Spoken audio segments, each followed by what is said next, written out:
Hello everyone. आज हम 11th class के lesson number 2, it is lesson number 2, forms of business organisation में formation of a joint stock company को cover करेंगे। Formation of a company में हमारे 4 steps हैं।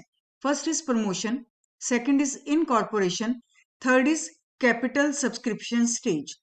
कैपिटल सब्सक्रिप्शन को अगर हम इजी वर्ड्स में करना चाहें, that is raising the capital, मतलब कंपनी फंड्स कहां से रेज करेगी। Fourth one is commencement of business. तो ये 4 स्टेप्स हैं। देखने में ये एक हमारा एक कॉम्प्लिकेटेड, कंपनी के जितने भी टॉपिक्स हैं थोड़े कॉम्प्लिकेटेड फील होते हैं, लेकिन करने के बाद यही मोस्ट इंटरेस्टिंग टॉपिक्स हो जाते हैं हमारे। तो इन्हें लर्न करने का सिंपल तरीका यही है कि सबसे पहले आप इनको स्टेप बाय स्टेप याद कर लीजिए कि कौन सी स्टेज फर्स्ट है और कौन सी second. First stage is promotion. Promotion में हमारे 6 पॉइंट्स आएंगे। तो प्रमोशन स्टेज स्टार्ट होती है एक प्रमोटर से। Who is a promoter? Promoter is a person who conceives the idea.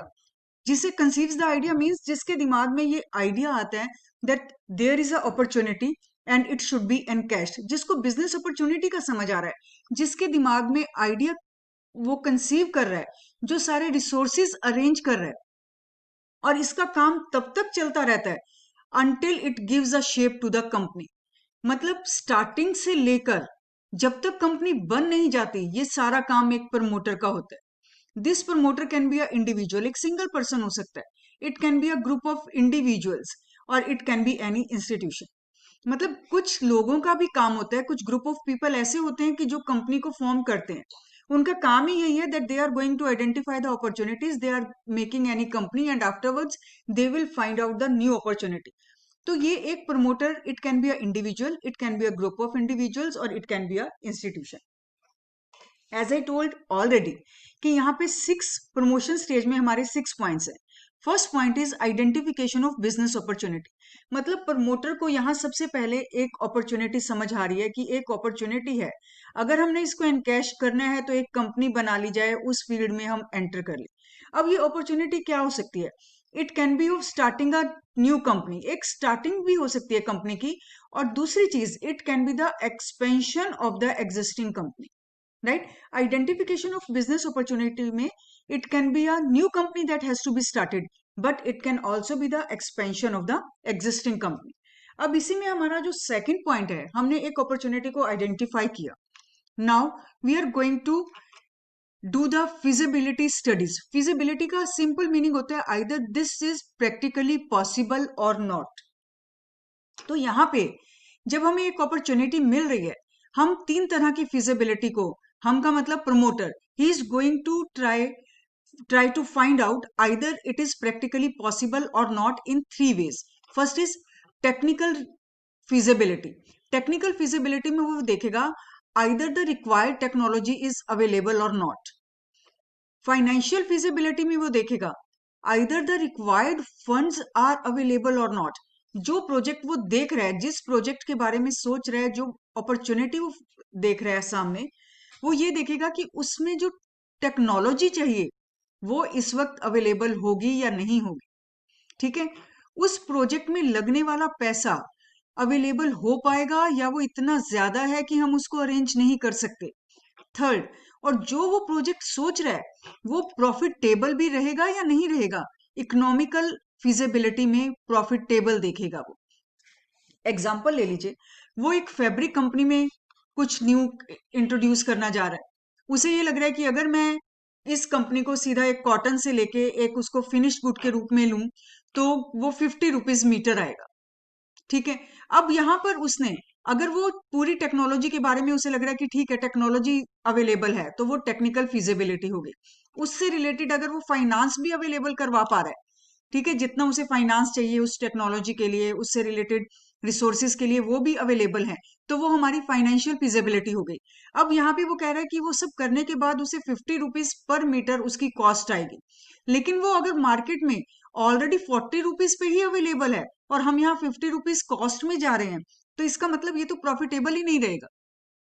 लेकिन अगर हम बात करें वो मार्केट में 60 रुपीज अवेलेबल है इस वक्त, ठीक है, और हम 50 रुपीज में हम कॉस्ट उसकी बना रहे हैं, तो अब अगर हम 58 55 में भी अगर हम उसे सेल करें तब भी वो हमारे लिए प्रॉफिटेबल रहेगा, राइट। तो यहाँ पे इकोनॉमिक में हम ये देखेंगे कि वो प्रॉफिटेबल प्रोजेक्ट है या नहीं। तो 3 तरह की फिजिबिलिटी हमने यहाँ पर देख ली। उसके बाद जब उसने अपने लिए एक अपॉर्चुनिटी को भी फाइंड आउट कर लिया, ये भी देख लिया कि ये फिजिबल है, ये प्रैक्टिकली पॉसिबल है, अब वो अपनी कंपनी को एक नाम देने का सोचेगा। That is the third point, name approval. Now promoter he is going to give a list of the names. ये जो लिस्ट उसने बनाई है, it is based on the basis of priority. जैसे उसने अपने 10 नेम सोच लिए कि मेरा फर्स्ट नेम जो मुझे पसंद है, that will B put on the sequence number 1। उसके बाद सेकंड नेम जो उसे पसंद है, थर्ड। तो उसने he is making a list of names according to the priority, और इस लिस्ट को he is going to hand it over to the registrar. इसमें एक चीज सबसे इंपॉर्टेंट है, that the name he wants for his company, it should not be identical to any existing company। कोई already existing company नहीं होनी चाहिए, उससे मिलता जुलता नाम हम नहीं रख सकते। अब रजिस्ट्रार को वो लिस्ट दे दी गई है, registrar is going to match the names.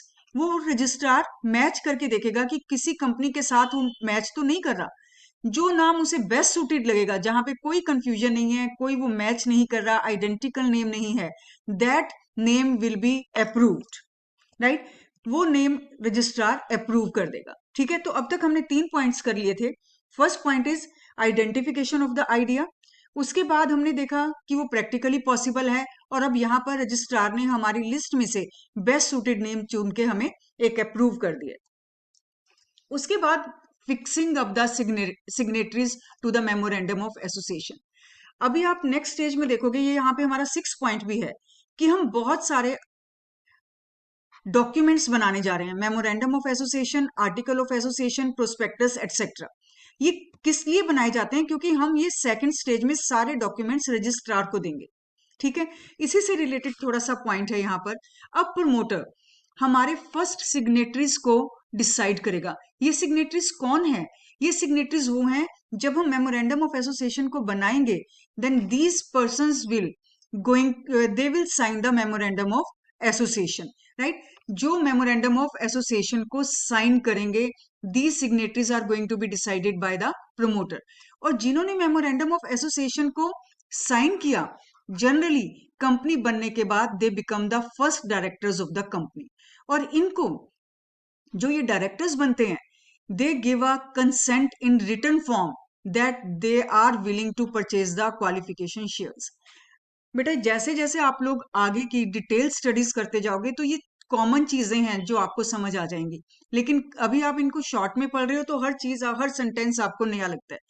Directors के लिए ये कंपलसरी होता है कि वो डायरेक्टर्स बनने के लिए क्वालिफिकेशन शेयर्स को परचेज करेंगे। तो इस पॉइंट में उन्हीं सब चीजों को इंक्लूड किया है। सबसे पहले प्रमोटर ने first signatories of memorandum of associations को डिसाइड किया। ये जो फर्स्ट सिग्नेटरीज हैं, ये मेमोरेंडम ऑफ एसोसिएशन बनते ही उसके ऊपर साइन करेंगे, एंड जनरली यही हमारे फर्स्ट डायरेक्टर्स बनते हैं बाद में कंपनी के। क्योंकि डायरेक्टर्स बनने के लिए ये जरूरी है कि उनको क्वालिफिकेशन शेयर्स परचेज करने हैं। सो इसके बारे में, इन क्वालिफिकेशन शेयर्स को परचेज करने के बारे में वो अपनी रिटर्न कंसेंट देते हैं, ताकि बाद में कोई प्रॉब्लम ना आए। ये उनके लिए लीगली कंपलसरी है that they have to purchase the qualification shares. अब देखो हमारे पास सिग्नेटरीज आ गए, मतलब हमारे पास फर्स्ट डायरेक्टर्स भी आ गए। अब हमें प्रोफेशनल्स को चुनना है। प्रोफेशनल्स कौन से होते हैं? जो अपने काम के मास्टर होते हैं। तो यहां पर अब ब्रोकर्स, अंडर राइटर्स, ये ब्रोकर और अंडर राइटर्स कौन है? अब कंपनी को उसके बाद आने वाली स्टेजेस में पैसा भी चाहिए होगा। कंपनी सिक्योरिटीज इशू करती है, शेयर्स एंड डिबेंचर्स इशू करती है। शेयर, डिबेंचर्स, ये सब कुछ आप अपने सोर्सेज ऑफ बिजनेस फाइनेंस में भी पढ़ोगे, कंपनी के सोर्सेज में। ठीक है, अब ब्रोकर्स कौन है? फॉर एग्जाम्पल, इसने 100 शेयर्स कंपनी से लिए और उसने 80 शेयर्स पब्लिक को बेच दिए, तो ये 20 कंपनी को वापस कर देगा, और 80 शेयर्स जो इसने पब्लिक को सेल किए हैं उसके ऊपर अपना कमीशन ले लेगा। These are the brokers. लेकिन ये अंडर राइटर्स कौन है? फॉर एग्जाम्पल, इसने भी 100 शेयर्स कंपनी से लिए और पब्लिक ने 80 शेयर्स परचेज किए, then 20 shares will be purchase by the underwriters. तो कंपनी एकदम रिलीव हो जाती है कि अगर अंडरराइटर्स ने शेयर्स लिए हैं then they are saved from all other formalities. उन्हें पता है कि अब ये पैसा तो समझो रेज हो गया 100 शेयर्स का, because underwriters are giving a surety to purchase a particular amount of securities. ठीक है, ब्रोकर्स ने जितने बेच सकते हैं वो उतना बेचते हैं और उसके ऊपर कमीशन लेते हैं, लेकिन अंडरराइटर्स जो बच जाते हैं वो एक गारंटी देते हैं कि मैं इतनी शेयर्स तो बेच ही दूंगा, अगर नहीं बिके तो वो खुद परचेज करते हैं, राइट। तो यहाँ पे ब्रोकर्स और अंडरराइटर्स को अपॉइंट किया जाता है so that the securities can be sold to public. Solicitors कौन से हैं, जिसको हम सिंपल वर्ड्स में लॉयर्स कहते हैं बेटा। तो जितने भी कंपनी के लीगल मैटर्स हैं, इन लीगल मैटर्स को डील करने के लिए एक प्रोफेशनल जिसकी जरूरत होती है वो होते हैं हमारे सॉलिसिटर्स। इसी तरह से जितने भी हमारे फाइनेंशियल मैटर्स हैं उनको डील करने के लिए बैंकर को अपॉइंट किया जाएगा। तो यहाँ पे हमने 3 तरह के प्रोफेशनल्स अपॉइंट किए। First one is the broker and underwriters, next is the solicitors, ये लीगल मैटर्स के लिए हैं, बैंकर्स हमारे फाइनेंशियल मैटर्स के लिए हैं, ब्रोकर और अंडरराइटर्स हमारी सिक्योरिटीज को पब्लिक को सेल करने के लिए हैं। ठीक, अब यहाँ पे हमारे 5 पॉइंट्स हो गए और नेक्स्ट है preparation of the necessary documents. यहाँ पे अब हम डॉक्यूमेंट्स बनाएंगे, prospectus, memorandum of association, article of association. किस वजह से बना रहे हैं हम ये?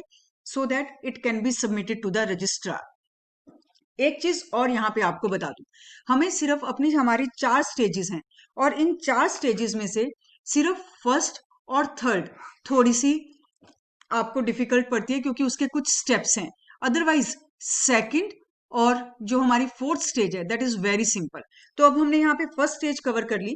फर्स्ट स्टेज में हमने देखा कि हमारी अपॉर्चुनिटी कौन सी अवेलेबल है, वो प्रैक्टिकली पॉसिबल है, उसका नेम डिसाइड कर दिया हमने, उसके बाद डायरेक्टर्स डिसाइड कर दिए, फिर प्रोफेशनल्स डिसाइड कर दिए और नेसेसरी डॉक्यूमेंट्स को बना लिया।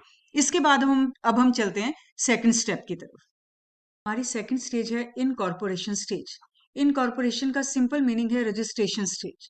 ठीक है, इनकॉर्पोरेट हो जाते हैं जब कोई भी इंस्टीट्यूशन, इसका मतलब होता है कि उसका रजिस्ट्रेशन हो गया। इसको, इस स्टेज को समझने के लिए बस आपको सिंपल ये याद रखना है कि documents are given to the registrar, registration के लिए फीस उसको पे कर दी, रजिस्ट्रार ने इन सबको वेरीफाई किया, if everything is fine then he issues the certificate of incorporation. 4 steps हैं, उसने डॉक्यूमेंट्स दिए रजिस्ट्रार को, कंपनी ने फीस पे की, रजिस्ट्रार ने डॉक्यूमेंट्स को और फीस को वेरीफाई किया, और if everything is fine then he issues the certificate of incorporation. और साथ में ये देखो कि ये फीस होगी कितनी। This fees depends upon the authorised capital. जैसे हम किसी भी काम के लिए, फॉर एग्जांपल आपने अगर कहीं जमीन खरीदी, कोई घर खरीदा, तो जितने की रजिस्ट्री है उसी हिसाब से आपकी वो रजिस्ट्रेशन, उसकी जो रजिस्ट्री की फीस है वो किस हिसाब से होती है कि घर आपने कितने का लिया। इसी तरह से जो यहाँ पे हमारी ऑथोराइज्ड कैपिटल है, राइट, ऑथोराइज्ड कैपिटल के हिसाब से जो हमारी रजिस्ट्रेशन की फीस यहाँ पे डिसाइड होगी। हमने अपने डॉक्यूमेंट्स रजिस्ट्रार को दे दिए, फीस रजिस्ट्रार को पे कर दी, रजिस्ट्रार ने सब चीजों को वेरीफाई किया and at the end he is going to issue the certificate of incorporation. बस यही 4 स्टेप हमारे इनकॉर्पोरेशन के हैं जो मैंने अभी आपको शॉर्ट में बता दिए। अब आप ये देखो कि जब हम बात कर रहे हैं फाइलिंग द नेसेसरी डॉक्यूमेंट्स, तो वो कौन कौन से डॉक्यूमेंट्स हैं जो रजिस्ट्रार को हमें फाइल करने हैं। First is memorandum of association, then it is article of association, उसके बाद हमारी ऑथोराइज्ड कैपिटल कितनी है, मतलब एक कंपनी मार्केट से कितने फंड्स रेज कर सकती है, उसे हम कहते हैं ऑथोराइज्ड कैपिटल। आप अभी अपने इस चैप्टर में टाइप्स ऑफ कैपिटल भी करोगे, उसमें ऑथोराइज्ड कैपिटल आएगी। उसके बाद है लिस्ट ऑफ डायरेक्टर्स, उन डायरेक्टर्स के नेम क्या है, एड्रेस क्या है, उनका ऑक्यूपेशन क्या है, और उन्होंने रिटर्न में जो कंसेंट दिया है that they are willing to act as a director, ये सब वहां पे हमें सबमिट करना है। उसके बाद कंपनी का रजिस्टर्ड ऑफिस का जो डॉक्यूमेंट है वो सबमिट होगा, and at the and one declaration कि सारी फॉर्मेलिटीज कंप्लीट कर ली गई है। तो हमने यहाँ पे क्या क्या डॉक्यूमेंट्स फाइल किए, that is memorandum of association, article of association, कितने फंड्स हम नेक्स्ट स्टेज में रेज करेंगे, that is the authorise capital, हमने अपने डायरेक्टर्स अपॉइंट किए थे, उनसे रिलेटेड सारी इंफॉर्मेशन कि उनका नेम क्या है, address, occupation and their written consent that they are willing to act as a directors, company का registered office and one declaration that all the formalities are duly completed. ये सारे documents हमने किसको दे दिए, रजिस्ट्रार को। अब आगे देखिए, हमने फीस पे कर दी, this fees depends upon the authorised capital, right. उसके बाद registrar verifies documents, if satisfies, then if he is satisfied, then he enters the name of the company in the register, और जैसे ही उसका नाम register में आ जाता है, then he will issue the certificate of incorporation। ठीक है, रजिस्टर में नाम आ गया तो मतलब रजिस्ट्रेशन हो गया, then he is going to issue the certificate of incorporation, और जैसे ही उसकी रजिस्ट्रेशन हो जाती है, इनकॉर्पोरेट हो जाती है, then company gets a separate legal entity. हमने फीचर्स में किया था that company is having a legal entity, it is not having any physical body, but still it is having a identity, it is having a entity in the eyes of law। तो certificate of incorporation के बाद इसकी एक separate legal entity बन जाती है, right. अब यहाँ पे एक चीज और देख लीजिए, हमारी दो तरह की कंपनीज होती हैं, one is the private limited and second is the public limited. ठीक है, पब्लिक लिमिटेड में हमारे ये 4 स्टेप्स हैं, ठीक है, जिसमें से हमने अभी तक सिर्फ 2 किए हैं, प्रमोशन और इनकॉर्पोरेशन। लेकिन private limited it can start its business after getting the certificate of incorporation. अगर formation of private limited company आ जाए तो उसमें सिर्फ 2 स्टेजेस, इन 2 स्टेजेस के बाद ये कंपनी स्टार्ट हो जाती है। और अगर हम बात करें formation of a public limited company, in that case जो हम पूरे प्रोसेस में कर रहे हैं, दीज 4 स्टेजेस। ठीक है, अभी ये subscription and commencement has to be done, तो पब्लिक लिमिटेड में हम 4 स्टेजेस करते हैं, लेकिन प्राइवेट कंपनी इन दोनों स्टेजेस के बाद स्टार्ट हो जाती है। अब हम बात करेंगे अपनी थर्ड स्टेज की, that is the capital subscription stage, जिसके बारे में हमने ये भी कहा था, it is the funds raising, right. यहाँ पे हम फंड्स को रेज कर रहे हैं, एक कंपनी अपने लिए, क्योंकि उसने कंपनी ने अपना बिजनेस स्टार्ट करना है और उसके लिए उसको फंड्स की जरूरत है, तो फंड से रिलेटेड जितने भी पॉइंट्स हैं वो हमारे कैपिटल सब्सक्रिप्शन स्टेज में आएंगे। सबसे पहला पॉइंट है इसमें SEBI approval. What is the full form of SEBI? It is securities and exchange board of India. और ये है क्या? It is a regulating body that is going to govern और control the capital market. Capital market जहां से company funds raise करती है, उस मार्केट को कैपिटल मार्केट कहते हैं। And to control the capital market, government has established SEBI. Now this public company, क्योंकि ये जो हमारा थर्ड स्टेज है, it is only related with the public limited company, it is not a part of private company. So public company is going to submit every relevant information to SEBI. SEBI सारी information को critically analyse करेगा।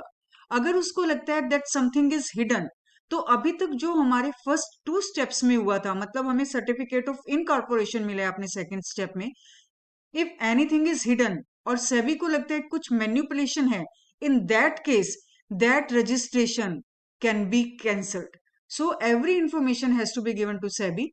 SEBI is going to govern the capital market. If something is hidden, some manipulation is found by SEBI in company, in that case SEBI can cancel the registration।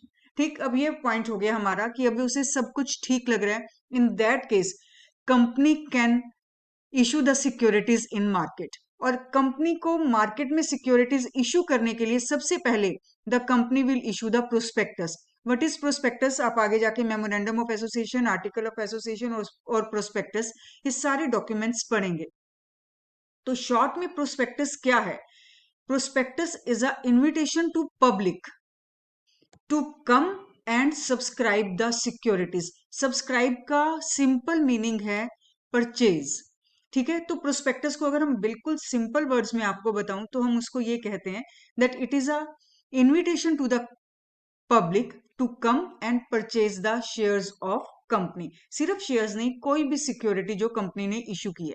लेकिन यहाँ पे हम purchase word use नहीं करते, हम word करते हैं to come and subscribe the securities of company. तो जो डॉक्यूमेंट पब्लिक को इनवाइट करने के लिए इशू किया जाता है, that is known as a prospectus. अब यहाँ पर सेकंड स्टेप में, क्योंकि SEBI is finding everything genuine, तो यहाँ पे कंपनी अब प्रोस्पेक्टस को बनाएगी and it is going to be submitted to the registrar. ये हमारा सेकंड स्टेप हो गया। और प्रोस्पेक्टस किस लिए है? फंड्स को रेज करने के लिए। अब उसके बाद में हम यहाँ पे फंड्स आने शुरू हो जाएंगे कंपनी के पास, क्योंकि कंपनी ने प्रोस्पेक्टस को इशू कर दिया है।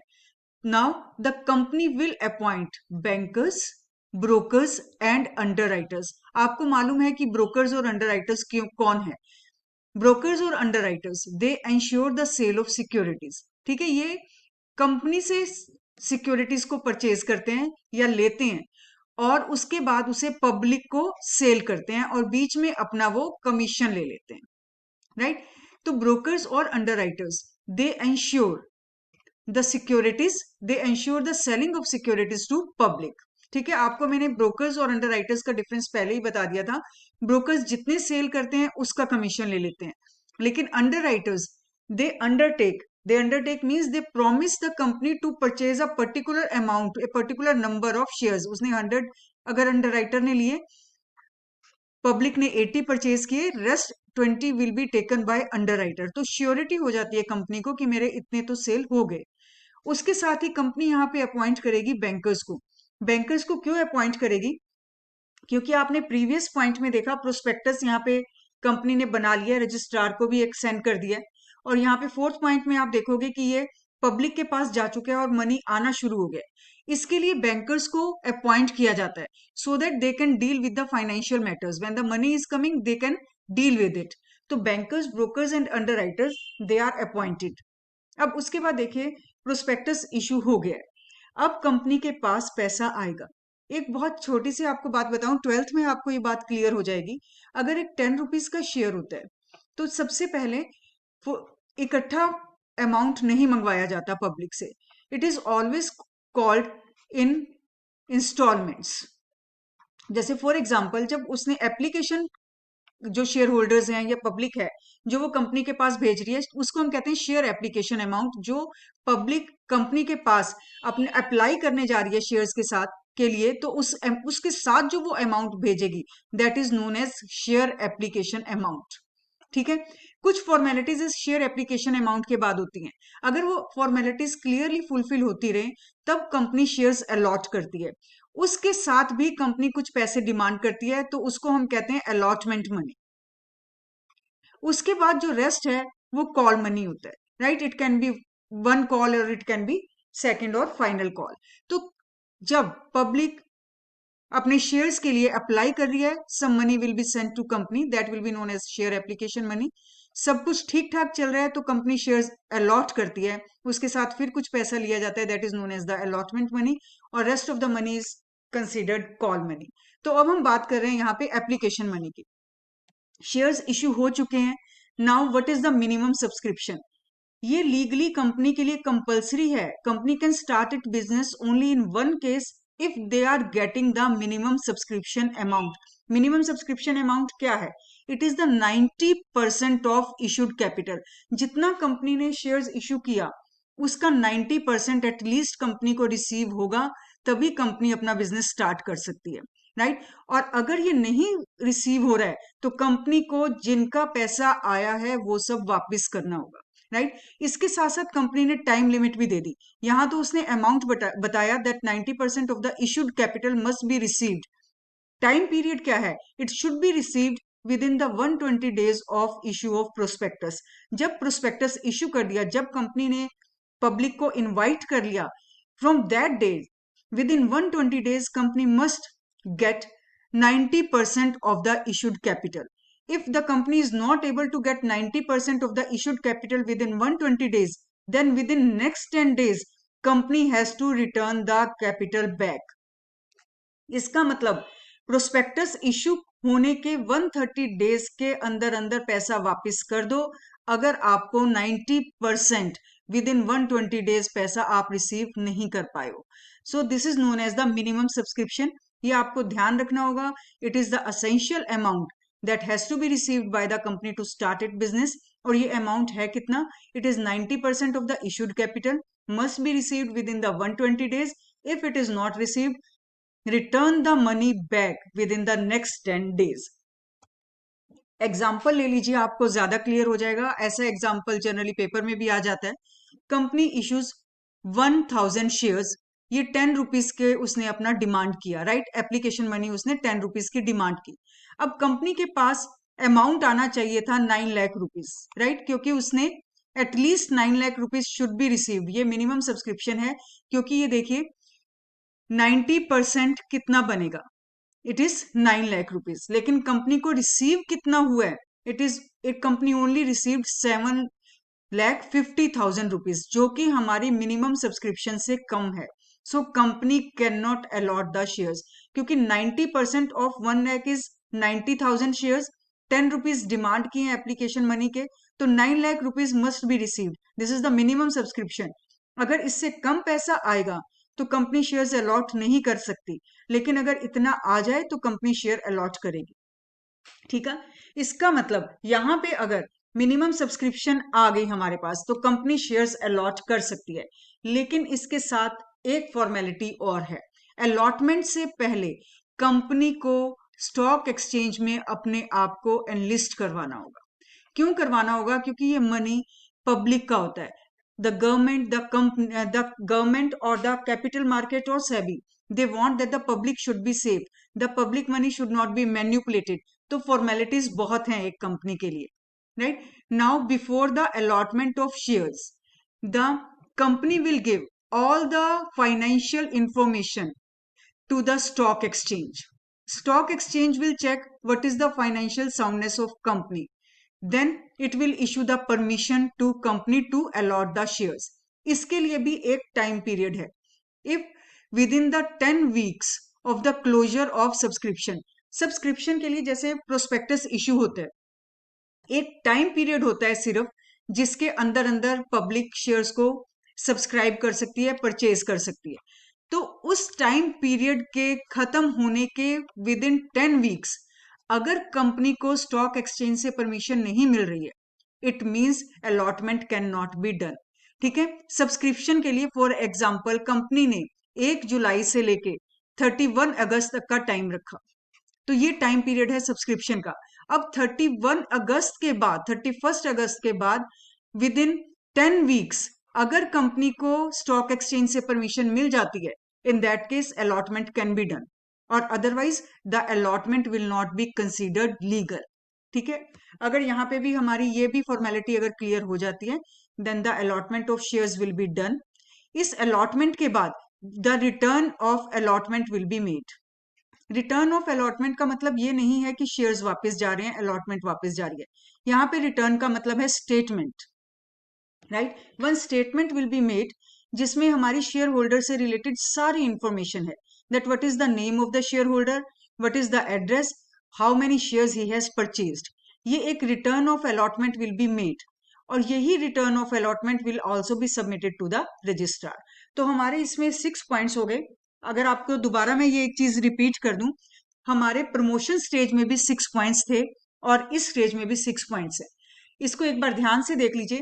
सबसे पहले सेबी ने अप्रूव कर दिया, ठीक है, कुछ भी अगर हिडन नहीं है तो सेबी ने अप्रूव कर दिया, और अब कंपनी प्रोस्पेक्टस इशू करेगी।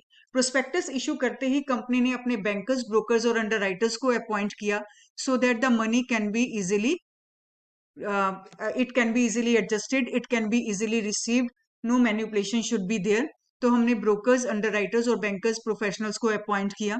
उसके बाद मिनिमम सब्सक्रिप्शन 90% रिसीव हो जाना चाहिए। 90% रिसीव हो गया अगर हमें, उसके बाद स्टॉक एक्सचेंज की परमिशन ली और फिर शेयर्स को पब्लिक को अलॉट कर दिया।